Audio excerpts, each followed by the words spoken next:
madaxweynaha qaranka Soomaaliland mudane Muuse Biixi Cabdi oo safar shaqo ugu maqnaa dalka Itoobiya caasimadiisa Addis Ababa ayaa intii aanu ka soo dhoofin wadankaasi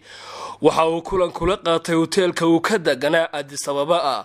orodyaanka caanka ee u dhashay Soomaaliland una ordo wadanka Britain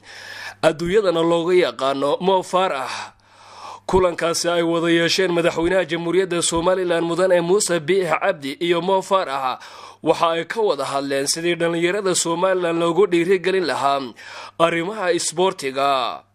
Mo Farahna khibradiisa ciyaaraha uga faa'iideyn lahaa da'yarta Soomaaliland ee jecel arrimaha ciyaaraha iyo orodada.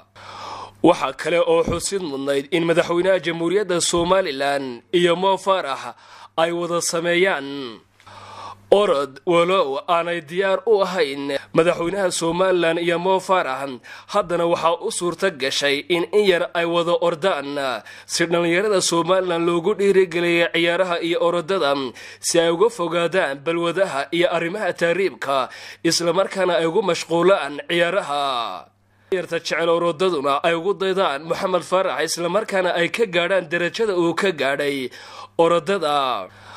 Mo Farah oo warbaahinta qaranka Soomaaliland ay wax ka weydiisay dareenkiisa ku aadan kulanka uu la qaatay madaxweynaha Soomaaliland ayaa waxa uu kaga jawaabay هاتو والله مدحوينها هذا وشرف وين سان لكلمناي أردنا وكجرا أو دو وقف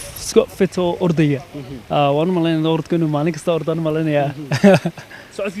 سعد كذا قلت لابد سكار كذا يسدو فزود جهيد مركا واحد بانتين سان استاسقلين كده دالنا دالنا يردا ودالنا وطن كجوجنا Somaliland ملك كجوجان سيد وقصو صار لهين next ما فرق كلمة جودة مثلا كويدينية واحد تاني ولا شيء Somaliland ونا أرد وطن كبريتان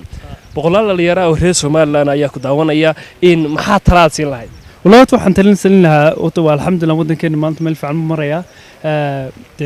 amba chance kan ka faa'iideystay adduunka ku tagay waa Europe stage jirban ku tagay marka chance kana opportunity way leedahay waana caawino gacan qabano xagga sportiga noqoto hada role model noqoto qalabkii iyo alaabtiin ku caawino ayna ay ku dadaalaan maanta qof سرابري مانتن بلابي أرد برينا حير كوجاري مجرته أنا لبيتو واحد كوبيلابي لبيتو منجر هذا الشني صدق مجرى أو مانتو ما مال فعن كمريا ما كان تحس الصندوق والله سو جبسي لو سو كعسي مر باجرته سيف عنه أردين وين كود ذا شدوا أحمد ساكي داير حسن إبراهيم عبد القادر إبراهيم إيجال وربعين تغرق الصومالي لان عاصمة وطن كيتوبيا أديس أبابا